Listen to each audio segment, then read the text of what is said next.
Thank you, John. You know, as I approach the end of my presidency, I have one overriding question. Have I moved the organization forward in the last 12 months? Are we better than we were 12 months ago? Has the dial been just ticked to that positive direction the way I look at it? I'm gonna leave that question hanging for a little bit. Here in the room, you're gonna have your opinions on that. We're all architects. I know you're gonna have something. And both myself and the board have tried at every turn to put us in a forward direction. So I'd like to make my remarks today to focus on the ideas, the intent, the effort that we've all put in, and also offer some more deserving acknowledgments to many people who have made important contributions.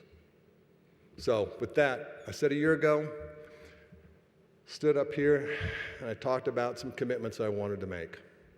So, commitment number one, establish a work group to address the potential change for our governance model. This is the goal that I was talked about, and I wanted to have a resolution at this ABM meeting. We've got one on the docket. Is it perfect? No, but I'll tell you what, I think it's pretty darn close. But we're going to tweak it, and we're going to continue to work it. So, when we took a look at this whole resolution process, it was a lot of work. I don't think the work group realized, I know I didn't, when I asked them to sit on this work group, that they'd have over 20 meetings. We had 10 conferences with the member board members on the phone. Then we had surveys. Then we had more work.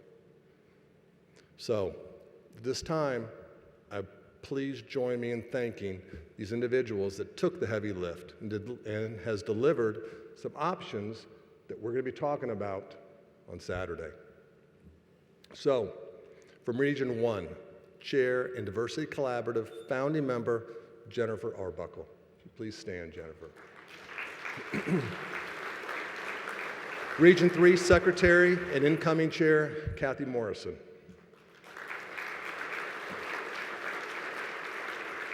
Rethink Tank alumnus and volunteer leader, Coffee Polk.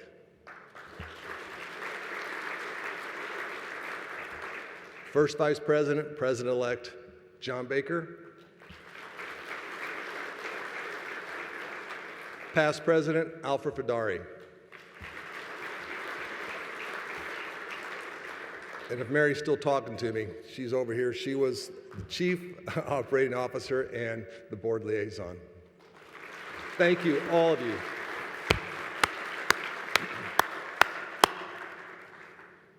Of all the things we've done this year, this is undoubtedly has been the biggest lift.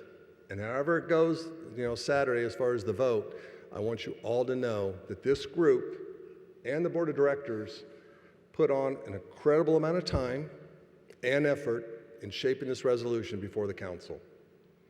I also want you to know that the perspectives of you, our members, were very important when we made the considerations in developing this final resolution.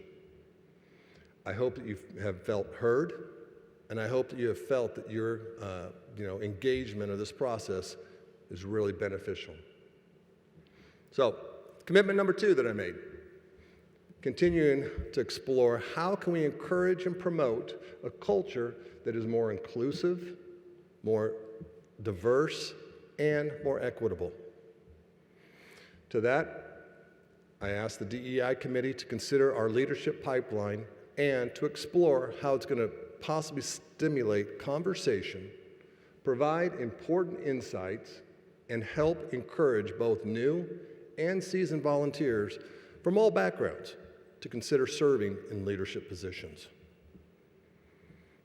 They are in the midst of developing a roadmap for this organization, and it should have the terms of diversity, equity, and inclusion of what this organization is going to look like in 2030.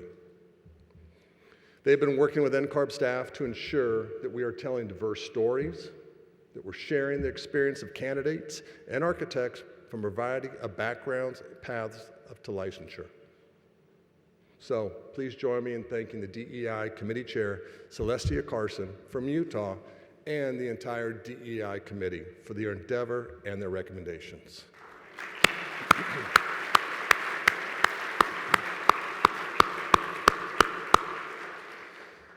Commitment number 3, increase our efforts to support our broad community of licensed advisors, helping ensure that the message, the correct and up-to-date message, is easy to access and easy to share with their licensed candidates. Our experience and education team have been developing new resources for the licensed advisors and have established regional opportunities to gather and share this information. Our next biennial Licensed Advisor Summit is going to take place in August in Kansas City, Missouri. So I'm really looking forward to hearing how we're actually moving the dial on these levels of knowledge and understanding of NCARB's programs and the increasing raft of resources available to these candidates. And commitment number 4, addressing the role and processes of the board. You know, we heard that we're always working behind closed doors. You don't know what we're doing. So what we have done is try to make it clear and less mysterious to what we really do. So I feel it's very important that your board of directors is listening and is also accessible to everybody in the members. So throughout the year, whether it's been through our listening sessions or the board updates, we've been intentional about providing transparent information and the work of the board. So I hope that you have sensed this effort and that it has had value. Our collective work on these 4 commitments has defined to me what I believe stepping into my presidency to that board has great appreciation for and confidence in the work of the volunteers and the staff of this organization. And together, we will work diligently to lead the council forward. Of course, every presidency out there, you know, we have some projects that we initiate, and we also have some that we're already on deck and we inherit them. So for me, this has included our mutual recognition agreement with the UK. This was something that had been in the works for, I think, about 6 years. But this year in February, we went over there and we signed and adopted it in April this year. This involved a trip to London for the official signing ceremony back in February 16th. And then we hosted all of our UK counterparts back in DC in April. Seeing the enthusiasm and the interest from our friends across the pond affirmed the value of building international connections and the pivotal role of our organization that we can play in the international arena. With our 5 overseas MRAs, we now facilitate reciprocity between 60 jurisdictions. I'm gonna tell you, there's no other organization out there, they're not even close. So let's think about that for a minute.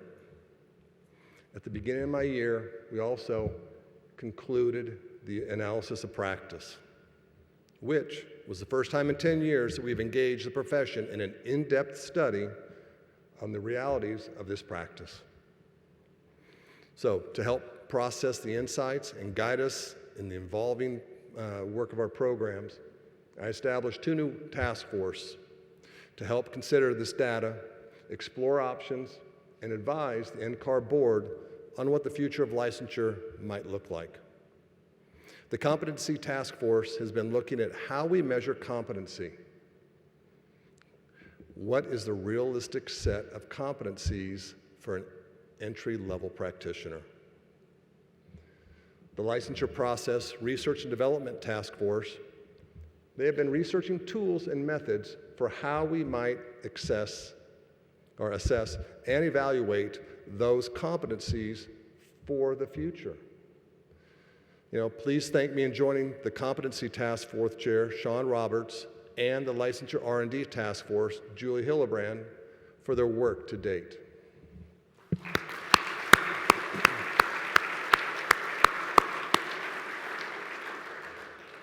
This work is going to continue in John Baker's term, and we're going to look forward to learning more about the progress of these work groups tomorrow. That we have a workshop for them, and we're going to be updated in the coming months. So the NCARB president has the opportunity to underscore existing relationships and pursue new ones, both domestically and abroad. I've been fortunate to have many of these opportunities this year. Of the most significant to me is the deepening our relationships with the National Organization of Minority Architects, NOMA. Through the ongoing work of our Baseline Belonging Initiative and face-to-face meetings with our board and at the NOMA annual meeting, I have gained a better understanding of the challenges that some of our peers face earning their license and appreciation of their growing community. Pascal and Tiffany, I want to thank you for your support, your hospitality, and your insights. So, I hope all of you have a chance later on to actually talk with Pascal and Tiffany. They're going to be here, and they are true friends. So, it's worth noting that 2 of the big exam-related changes were made over the past year are directly tied to the research that we have done with NOMA. This is all part of the Baseline Belonging Study. The release of the 6 free practice exams that were released last June have led to a huge increase in pass rates, especially for candidates of color. It was initiated by findings from the study that indicated disparities in access to affordable test prep material. And we retired the rolling clock policy. This was flagged for review by the findings from the study also, and focus groups that were conducted with NOMA. And I had an actual experience when I was at the NOMA meeting about stories of people that were affected negatively by this rolling clock. So these 2 changes demonstrate how our partnership with NOMA has led to real, measurable DEI progress in the profession. So, in the spirit of building new relationships, we also hosted 2 new organizations at our board meetings this year. In September, we met with the senior leadership of the Consortium of Community College Architectural Programs, CCCAP, another acronym you guys need to learn.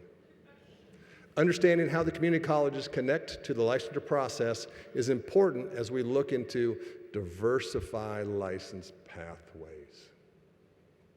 Okay. It is energizing to hear about their work nationwide, their relevance, and the mutual interest on building a stronger alliance. John's going to take this forward in his presidency, and I think it's going to be very exciting, so hang on. In April, we talked to the senior leadership of the International Code Council regarding historic challenges and necessary opportunities relating to our joint mission of protecting the public's health, safety, and welfare. We're excited to hear about the increased opportunities for architects to contribute to the development of the ICC codes and how our organization might facilitate that in the coming years. We have also built on our long-term relationships with the Architectural Alliance colleagues, working with the ACSA to develop new digital curricula for our professional practice instructors, working with the students via AIAS and NOMAS to provide meaningful campus outreach and sponsorship of student initiatives such as Freedom by Design. Working with our AIA chapters to advocate for reasonable regulation, and the AIA National to promote quality continuing education. Working with NAB is to provide qualified and talented volunteers that are going to serve on their visiting teams. And we also have our representation on the NAB Board of Directors. So when I reflect on my year as president, I can tell you that it's been a wild ride. The engagements have come thick and fast, and time has flown by. I can't believe it's been a year. But building relationships, carrying the message, and listening to you, the communities that we impact, and all of our wonderful, time as this extra job that I've enjoyed for the last 12 months. While it always hasn't been easy, the path always hasn't been clear, I really believe that by walking this path together, we've achieved great things. So I just want to thank you.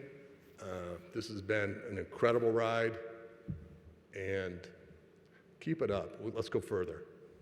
Thank you very much.